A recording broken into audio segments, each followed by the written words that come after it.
প্রিয় শিক্ষার্থীবৃন্দ, আসসালামু আলাইকুম। আমাদের কম্পিউটার অফিস অ্যাপ্লিকেশন কোর্সের ধারাবাহিক টিউটোরিয়ালে আজকে হচ্ছে পঞ্চম পর্ব।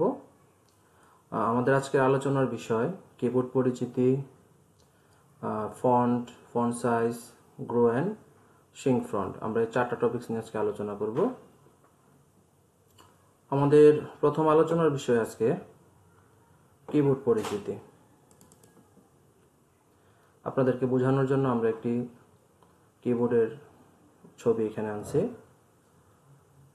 কিবোর্ডের কাজের উপর ডিপেন্ড করে, ভিত্তি করে আমরা কিবোর্ডের বাটনগুলোকে 5 ভাগে ভাগ করতে পারি। প্রথমত হচ্ছে এই যে F1 থেকে F12 পর্যন্ত এই 12টা বাটনকে আমরা বলে থাকি ফাংশন কিপ্যাড। এদেরকে একত্রে আমরা বলি ফাংশন কিপ্যাড। এই যে F1 থেকে F12 পর্যন্ত ফাংশন কিপ্যাড বলা হয়। তারপর হচ্ছে এই যে এখানে আমাদের একটা নাম্বারের সেট আছে 1 2 3 4, যে প্লাস মাইনাস যে চিহ্নগুলো আছে এই যে ডান পাশে, এটাকে আমরা বলি হচ্ছে নাম্বার কিপ্যাড। প্রত্যেকগুলা নামের সাথে কাজের একটা মিল আছে, যার কারণে আমরা খুব সহজে মনে রাখতে পারি। এই যে ফাংশন কিবোর্ডের ক্ষেত্রে হচ্ছে প্রথমে সবগুলোতে F1 F2 F3 দেওয়া আছে, F দিয়ে আমরা মনে রাখতে পারি, এগুলো হচ্ছে ফাংশন কিপ্যাড। আর এগুলো তো আমরা চিনি, এগুলোকে আমরা বাংলায় বলি সংখ্যা, ইংরেজিতে হচ্ছে কি নাম্বার। তো এই পুরো সেটটাকে বলা হচ্ছে কি নাম্বার কিপ্যাড। আর এরপরে 3 নম্বরে হচ্ছে এই যে যেগুলোতে আমাদের লেটার লেখা আছে ইংরেজিতে, এগুলোকে বলা হয় লেটার কিপ্যাড, যেগুলোর মধ্যে লেটার লেখা আছে। আর এখানে যে 4টা অ্যারো কি আছে, up arrow, down arrow, right arrow, left arrow, এই 4টাকে মিলে বলা হয় অ্যারো কিপ্যাড। এই যে আমরা 4 ধরনের পেলাম। 1 নম্বরে ফাংশন, নাম্বার, এখানে হচ্ছে এই যে এগুলো লেটার, তারপর হচ্ছে অ্যারো। এর বাদে যে বাকি কিপ্যাডগুলো রয়ে গেছে সবগুলোকে বলা হয় স্পেশাল কিপ্যাড। কথা বুঝতে পেরেছেন? এই হচ্ছে 5 ধরনের কিপ্যাড আমাদের রয়েছে আর কি। কিবোর্ডটাকে তাদের কাজের উপর ভিত্তি করে 5 ভাগে ভাগ করা হয়েছে। এই ছিল আমাদের কিবোর্ডের আলোচনা। তারপর আমরা চলে যাচ্ছি ফন্ট। ফন্ট মানে কি? ফন্ট মানে হচ্ছে লেখার ধরন। তো আমরা নর্মালি 2 ধরনের ফন্ট ইউজ করে থাকি। একটা হচ্ছে বাংলা ফন্ট, একটা হচ্ছে ইংরেজি ফন্ট। তো ফন্টগুলো আমরা কোথায় পাবো? হোম ট্যাবের অধীনে এখানে একটা ফন্ট গ্রুপ আছে, এই যে দেখতে পাচ্ছেন এখানে হোম ট্যাবের অধীনে ফন্ট গ্রুপ। এই ফন্ট গ্রুপের প্রথম যে কাজটি, এটি হচ্ছে ফন্টের কাজ। এই যে আমরা এখানে অলরেডি দেখতে পাচ্ছি টাইমস নিউ রোমান, এটা একটি ইংরেজি ফন্ট।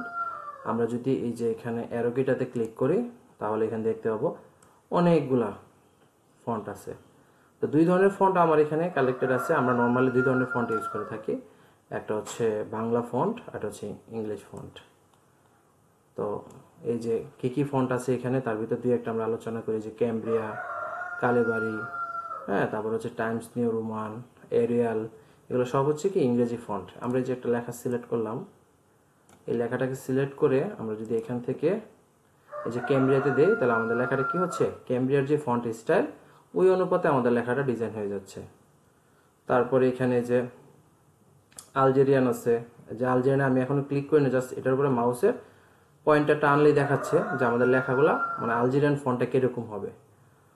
এরকম অসংখ্য ফন্ট আছে এখানে, যে প্রত্যেকটা ফন্টের প্রিভিউ দেখাচ্ছে। আমি যে লেখাটা সিলেক্ট করে আসছিলাম Amena Khatun modern education centre, এই যে এখানে আমার লেখাটা ওই ফন্টগুলোর প্রিভিউ দেখাচ্ছে।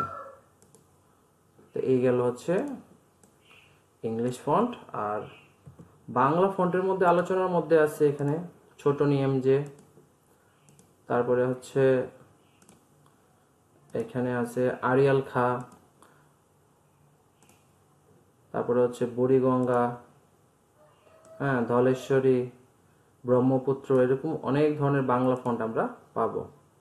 যে চন্দ্রবাট, এগুলো হচ্ছে বাংলা ফন্ট। তবে এর ভিতরে আমরা অফিসিয়ালি যেটা ব্যবহার করি ইংলিশের ক্ষেত্রে, সেটা হচ্ছে টাইমস নিউ রোমান। এই যে দেখতে পাচ্ছেন ইংরেজি লেখার ক্ষেত্রে আমরা ইউজ করি হচ্ছে অফিসিয়াল যত কাজে টাইমস নিউ রোমান।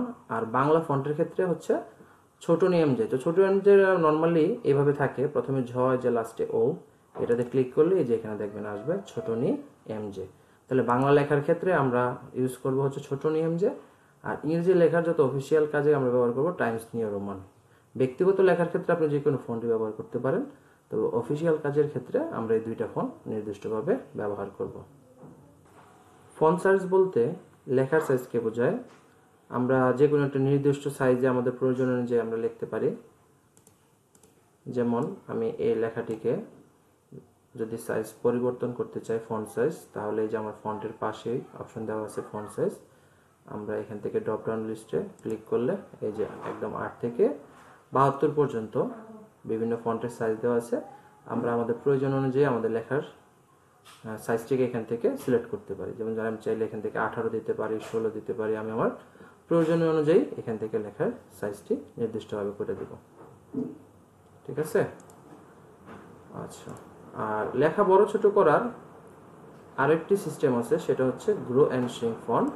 যেমন লেখাটাকে আমি সিলেক্ট করার পর এই যে ফন্ট সাইজের পাশেই আমরা একটি বড় এ আর একটি ছোট এ দেখতে পাচ্ছি।